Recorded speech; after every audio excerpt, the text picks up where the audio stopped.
შემდეგ ევროპამ თავდაცვის ახალი ალიანსის შექმნაზე დაიწყო საუბარი.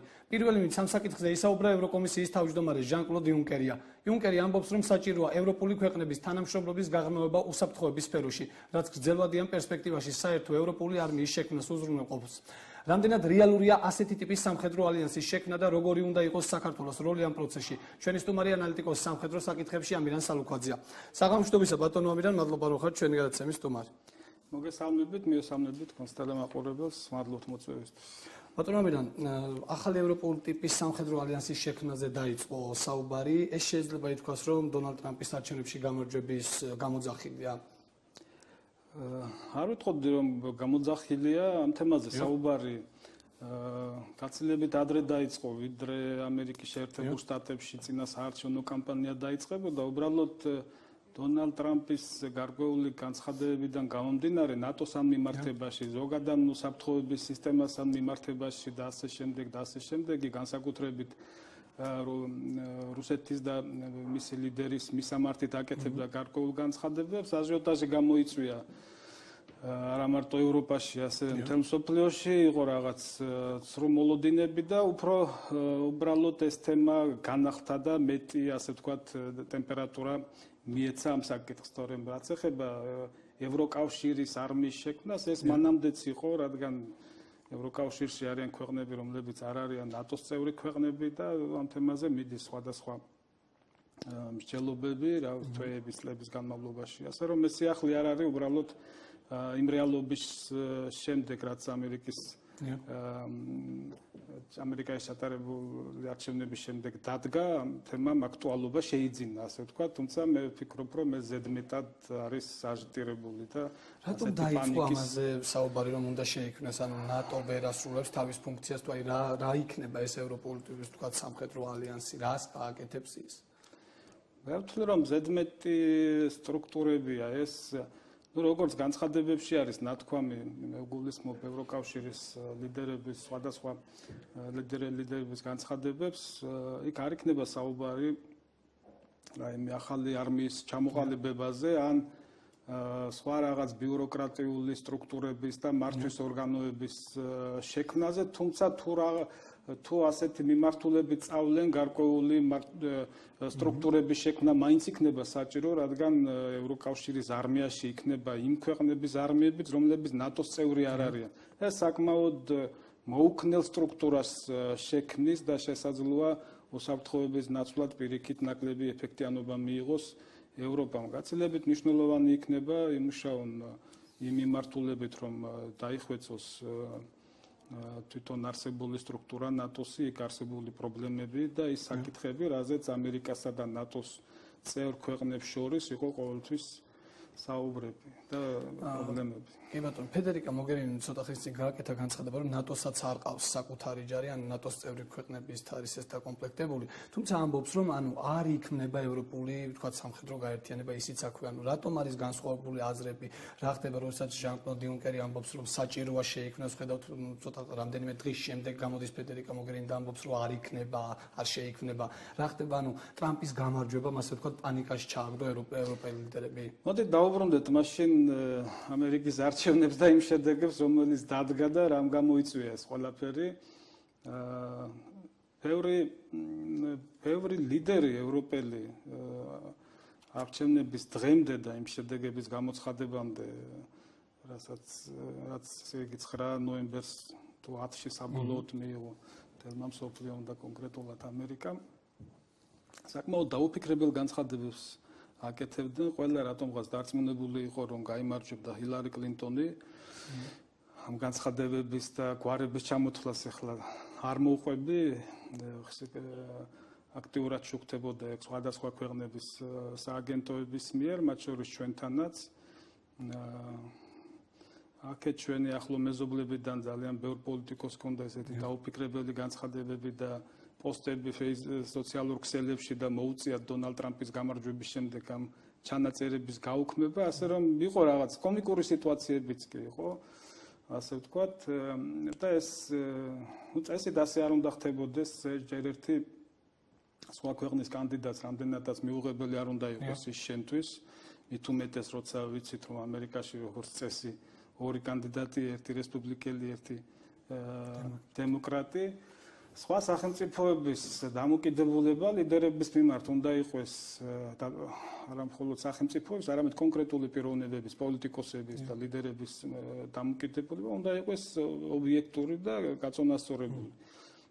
Ну ეს ერთი მხარე, რამაც პანიკაში ჩააგდო ბევრი ლიდერი, რადგან მას შემდეგ, როცა ოფიციალურად შეუდგება დონალდ ტრამპი მოვალეობების შესრულებას და შევა თეთრ სახლში ინაუგურაციის შემდეგ, ამ ლიდერებს მოუწევთ შეხვედრა და თვალებში ჩახედვა დონალდ ტრამპისთვის. ახლა მე მეპარებმა, რომ ამერიკის არჩეული პრეზიდენტი რომელიმეს გაახსენებს მათ განცხადებებს, თუმცა უხერხულობა გარკვეული ალბათ იქნება, ხო, როცა არაადეკვატურ შეფასებებს აკეთებ პიროვნების მიმართ და შემდგომ გიწევს მასთან მოლაპარაკების მაგიდასთან დაჯდომა. ვფიქრობ, აი ესეთმა მომენტებმაც გამოიწვია. პლუს მე დასაწყისში ვახსენე და გავემეორებ, რომ დონალდ ტრამპს ჰქონდა გარკვეული განცხადებები როგორც ნატოსთან მიმართებაში, ასევე რუსეთთან მიმართებაში, რომ ის შეეცდება დაალაგოს ურთიერთობები რუსეთთან. მე ამაში ცუდს ვერაფერს ვერ ხედავ. არავის არ ჭირდება დღეს არც ბირთვული ომი, არც ცივი ომი, არც კედლების აშენება სამყაროებს შორის და ასე შემდეგ. ძალიან კარგი იქნება საარჩევნო განცხადებები და სულ სხვანაირ დონალდ ტრამპს ვიხილავთ ჩვენ. მივალ მაგ წინასაარჩევნო განცხადებამდე.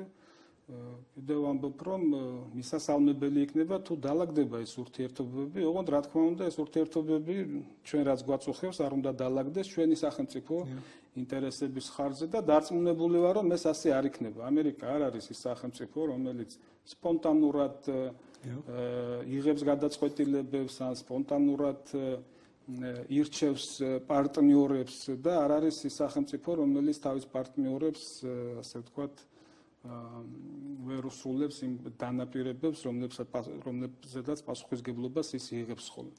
ასე რომ ეს ცრუ მოლოდინები იყო როგორც სოფლიოში, რა თქმა უნდა შეიძლება ჩვენთანაც, მაგრამ ჩვენთან ეს ნაკლებად გამოიხატებოდა განცხადებებში და ფაქტიურად ერთ-ორ დღეში აქ დამშვიდდა ყველაფერი.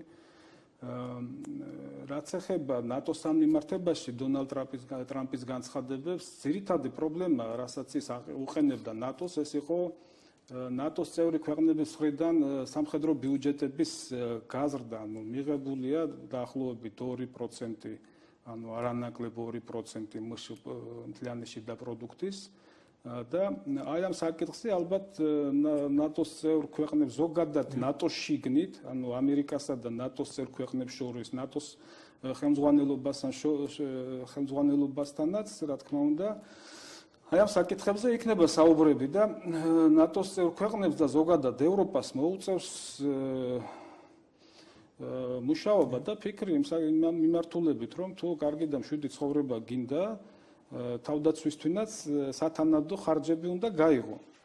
ჩვენ თუმცა დონალდ ტრამპის განცხადებას გაგახსენებთ ამ თანხებთან დაკავშირებით, ის ამბობდა, რომ ნატოში ამერიკა დიდ თანხებს დებს, თუმცა სხვა წევრი ქვეყნები ნაკლებ თანხებს. აი ამანაც ხომ არ გამოიწვია. აი ზუსტად მაგას რუსეთთან ურთიერთობის დაალაგებისთვის თუ თქვა წინასაარჩევნოდ გათვლილი პიარ კამპანია იყო, რომ ხალხის ხმები მოელპოვებინა, რა შეიძლება. რა თქმა უნდა, პიარზე ყველაფერი იყო გათვლილი, რასაც დონალდ ტრამპი აცხადებდა და არა მარტო დონალდ ტრამპი, არამედ ჰილარი კლინტონი. სხვათა შორის ძალიან განსხვავებული წინასაარჩევნო კამპანია იყო, მინდა აღვნიშნო, წერდი სოციალურ ქსელში და პუბლიკაციებში ამ თემაზე. ადრე თუ კანდიდატების დებატები მეტწილად იყო, ასე ვთქვათ, წინასაარჩევნო დაპირებებზე, აი ამ დებატების დროს მთავარი თემა იყო ვლადიმერ პუტინი და რუსეთი. ანუ ურთიერთბრალდებები, ვინ უფრო მეტად ასხამს რუსეთის წისქვილზე, ასე ვთქვათ, წყალს. ეს იყო ალბათ ერთ-ერთი უინტერესო ჩემთვის აი მთელი წინასაარჩევნო კამპანიებიდან, რაც მე მინახავს ხოლმე, იგივე ბარაკ ობამას წინასაარჩევნო კამპანიები ორი რო გავიხსენოთ, მანამდე სხვების ბუსის, ყოველთვის იყო აი ბარაკ ობამას მიწებებული აქვს, ასე ვთქვათ, ჯანდაცვის რეფორმა, რომელიც მან ბოლომდე ვერ მიიყვანა. და ესეთ თემებზე ფაქტიურად არ ყოფილა ჩვენ ნახეთ სამი დებატი რომელიც აი ამ ორ კანდიდატს შორის ნატოსთან დაკავშირებით როცა ესეთი განცხადება გააკეთა რას ფიქრობთ თქვენ რა შეიძლება რომ გააკეთეს ანუ შეამცირებს დონალდ ტრამპის დაფინანსებას დონალდ ტრამპი არ შეამცირებს თავის დაფინანსებას თუ სხვა ქვეყნები გაზრდიან და მიიყვანენ იმ ნიშნულამდე რომელსაც ამერიკა მანამდეც მოითხოვდა რომ გაეზარდა უნდა სხვა ქვეყნებს საკუთარი აქ არ არის საუბარი მხოლოდ ნატოს დაფინანსებაზე როგორც ორგანიზაციის აქ საუბარია საკუთარი თავდაცვის უნარიანობის ამაღლებაზე და ამ მიმართულებით დაფინანსების გაზრდაზე ანუ ნატოს წევრმა ქვეყნებმა თვითონაც უნდა იფიქრონ ანუ არ შეიძლება ასე ევროპა იყოს ესე მშვიდად წყნარად და ძირითადად იყოს ამერიკის თავდაცვის ქოლგის ქვეშ მოქცეული და ჩვენ ვიცით რომ ძირითადი წამყვანი ძალა და სახელმწიფო მსოფლიოში საერთოდ ერთი სუპერ ძერჟავა რასაც ეძახიან ეს რუსულად ეს არის ამერიკის შეერთებული შტატები ჩვენთან ხშირად რუსეთსაც ეძახიან ასეთ შეფასებას აკეთებენ რუსეთზე ეს ასე არ არის თვითონ რუსი ექსპერტებიც ამაზე თანხმდებიან რომ რუსეთი არის რეგიონალური სახელმწიფო ჩვენ თუ გვექნება რომ რუსეთი ამერიკის ურთიერთობაზე ვისაუბრებთ აი ამ ნატოსთან და დონალდ ტრამპთან საკითხი ამოვწუროთ მე მოდით რომ დავასრულოთ აი კარგი იქნება რომ ჩვენ ახლა გავაკეთოთ ანალიზი რა განცხადებას რა უნდა გაკეთდეს თქვა საჭიროა რომ ევროპული ტიპის სამხედრო ალიანსი შეიქმნას თუ ჯობია თქვა ეს თანხები რაც უნდა გამოიყოს ამისთვის და ძალიან დიდი თანხები არის საჭირო როდესაც სამხედრო ალიანსი იქნება ნატოს მაგალითიდან გამომდინარე ვიცით თუ ნატოს თქვა გაძლიერება არის საჭირო და იმ ქვეყნებმა რომელიც ნატოს წევრები არიან უნდა ჩადონ აქ თანხა რომ გაძლიერდეს ნატო და შეასრულოს მისი ამოცანა უკვე განვაცხადე და კიდევ მეორე რომ ზედმეტი იქნება ახალი სტრუქტურის შექმნა ეს იქნება ძალიან მოუქნელი ნატოში მე სამსახურიდან გამომდინარე მიწევდა 2000-დან 2005 წლამდე საკმაოდ ხშირი ვიზიტები კომიტეტებში მონაწილეობის მიღება და ასე შემდეგ და სხვადასხვა ქვეყნებში და თვითონ ნატოს წევრი ქვეყნების მაღალჩინოსნები ამბობენ რომ ნატო არის ძალიან ბიუროკრატიული ორგანიზაცია და ევროპაში კიდევ ერთი ევროკავშირი ვიცით რომ ბიუროკრატიული უზარმაზარი სტრუქტურა არის და კიდევ ერთი ახალი სტრუქტურის ჩამოყალიბება უსაფრთხოების გახდის კიდევ ამბობ ძალიან მოუქნელს თვითონ ევროპის უსაფრთხოების მოდელს ეს იქნება ძალიან მოუქნელი ამიტომ ჯობია რომ ნატოს შიგნით დაალაგდნენ თუ საჭიროა გაზრდა დაფინანსების კიდევ ამბობ რომ კარგი ცხოვრება მოითხოვს დანახარჯების გაწევასაც და მშვიდი ცხოვრება ამიტომ ამ მიმართულებით ნატოს მოუწევს მუშაობა და უკეთესი ამ მიმართულებით წავიდნენ ახლა თუ საჭიროა იქ არის სხვა წევრი ქვეყნები ევროკავშირის რომლებიც არ არიან ნატოს წევრი ქვეყნები და აქვს სურვილი რაღაც საკუთარი უსაფრთხოებისთვის ახალი სტრუქტურა შექმნან იფიქრონ იმაზე რომ მაშინ ნატოში გაწევრიანდნენ სხვადასხვა მოდელით იქ არის პრაქტიკა შეგიძლია პოლიტიკურ ნაწილში გაწევრიანდეს შეგიძლია მხოლოდ თავდაცვის საკითხებში და ასე შემდეგ უამრავი მოდელი არსებობს ასე რომ იფიქრონ მაგაზე ჯობია რომ ის სტრუქტურა დაიხვეწოს რომელიც არის და საბრძოლო მზადყოფნას გადაიარაღებას მოდერნიზაციას აი ამ საკითხებს მიხედონ რადგან თუ რუსეთთან არის ძირითადი ასე ვთქვა დაპირისპირება და საფრთხე რუსეთიდან რასაც მუდმივად ახლა ლიდერები აცხადებენ ევროკავშირის რუსეთი ამ მიმართულებით ბოლო 10 წლის განმავლობაში ჩვენ ამას უყურებთ უცქერით მუდმივად იგივე ახლო აღმოსავლეთში საკმაოდ წინ წავიდა და ჯობია რომ ევროპამ ამ ყველაფერს ფეხი აუგოს. კი ბატონო. შავი ზღვის აუზთან დაკავშირებით მინდა კითხოთ, მიდის საუბარი რომ იგეგმება გაფართოება. აი ამ ჭრილში როდესაც ჩვენ არ ვართ ნატოს წევრი ქვეყანა, ჩვენთან მიმართებაში რა იქნება ნატოს ჯარები რუსეთის მხრიდან იქნება თუ არა პროვოკაციები და ჩვენ ვიქნებთ დავრჩებით თუ არა დაუცველები თუ დაცულები ვიქნებით. ну დაცულობას მარტივად არ მოდის ახლა ჩვენ არანაირი პასუხისგებლობა პროფესორად არანაირი ხელშეკრულება ან ბლოკთან ან რომელიმე ქვეყნებთან უსაფრთხოების საკითხებში არ გაგვაჩნია, თუმცა დღეს არ არის ისე მარტივად ახლა თვითონ რუსეთი ცდილობს რომ დაალაგოს დასავლეთთან ურთიერთობები ამის ფონზე ჩვენ ამის ფონზე არის ზუსტად რომ რას მოითხოვს რუსეთი, რა უნდა რუსეთს აი ესე რომ ვთქვათ, ას იქნება. რუსეთს რა უნდა ჩვენგან ერთი თემა არის, ზოგადად დასავლეთისგან რა უნდა მეორე თემა არის, ამიტომ ვისაუბრებთ და ტრამპსა და პუტინს შორის ურთიერთობა აი რაზე წავა იქ დასავლეთსა და რუსეთს შორის და კონკრეტულად ახლა დონალდ ტრამპსა და რუსეთის ლიდერს შორის რა საკითხებზე იქნება მოლაპარაკებები. პირველ რიგში რაც აწუხებს რუსეთს არის ორი საკითხი, ძირითადი საკითხები. ეს არის სანქციების მოხსნა, რადგან მიუხედავად იმისა, რომ რუსეთი არ ჩამოშლილა ამ სანქციების შედეგად, დიდი პრობლემები ასე ვთქვათ, დადგება და უამრავი სოციალური პრობლემა არის და ეკონომიკაშიც პრობლემები. ანუ ეს იქნება ერთ-ერთი მნიშვნელოვანი მიმართულება და მეორე რაც რუსეთს აწუხებს, ეს არის საკუთარი გავლენის სფეროების აღიარება ამერიკის მხრიდან. ამიტომ ამას მე დარწმუნებული ვარ, რომ ეს მოლაპარაკებები იქნება. რუსეთი ამას მოითხოვს. არის კიდევ სხვა, რა თქმა უნდა, უამრავი საკითხები, რაზედაც ჩვენ ალბათ რო არ გვეყოფა რომ ვისაუბროთ, მათ შორის იქნება მოლაპარაკებები, მაგრამ ძირითადად იქნება ეს ორი საკითხი, სანქციები და გავლენის სფეროების, ასე ვთქვათ, აღიარება, აღდგენაზე არ არის საუბარი და მე ეჭვმეპარება, რომ დონალდ ტრამპი წავიდეს რუსეთთან იმ შეთანხმებაზე, რომ დაუშვათ რომელიმე სახელმწიფო, გინდათ უკრაინა, გინდათ საქართველო, გინდათ ზონა მთლიანად პოსტსაბჭოთა სივრცე აღიაროს რუსეთის სასოციალურ ინტერესების ზონა.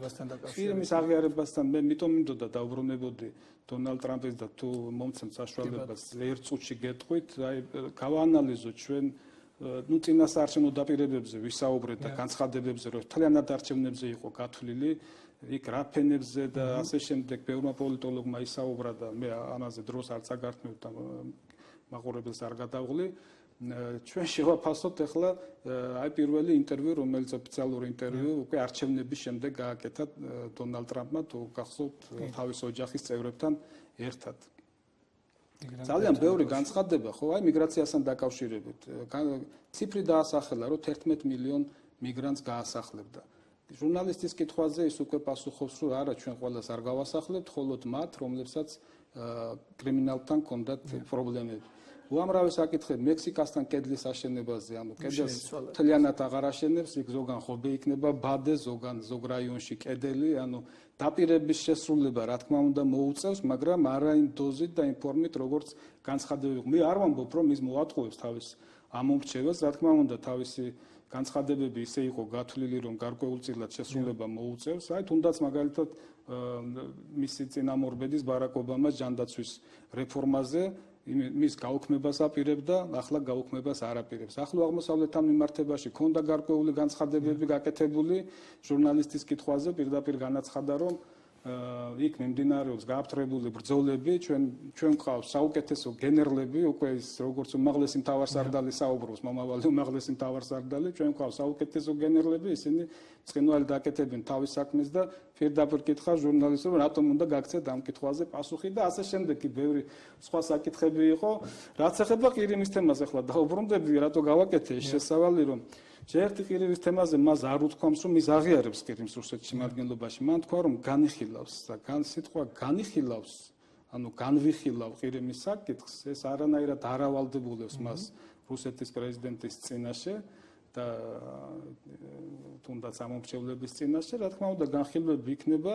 ჩემი აზრით, ეს განხილვები დასრულდება იმითი, რა პოზიციაც უკავია დღეს დასავლეთს ყირიმთან მიმართებაში და ეს საკითხები დიდხანს იქნება დროში გაწელილი. რა თქმა უნდა, რა თქმა უნდა, ძალიან ბევრი საკითხი, ხო, მოლაპარაკებებში შეიძლება გავიდეს ფრჩხილებს მიღმა იმისათვის, რომ დაათფონ და დაალაგონ ურთიერთობები და მე ვთვლი, რომ ეს პოზიტიური იქნება, მაგრამ არ ველოდები არანაირად, რომ საქართველოსთან მიმართებაში რაიმენაირად ამერიკის თანამშრომლობა შესუსტება, ჩვენ გავააქტიუროთ თუნდა როგორც შავ ზღვასთან მიმართებაში ჩვენი პოლიტიკა, ასე ზოგადად ამერიკასთან, ნატოს წევრ ქვეყნებთან და თუნდაც რუსეთთან, რადგან დიალოგი აუცილებელია იმისათვის, რომ აი ამ ორი სახელმწიფოს და ზოგადად დასავლეთს და ჩრდილოეთს შორის მოლაპარაკებებისას ჩვენი ინტერესები დავიცვათ. ინტერესების დასაცავად საჭიროა ყოველთვის დიალოგი და მოლაპარაკებები და აქტიური დიპლომატია და ყველა რესურსის გამოყენება, რაც კი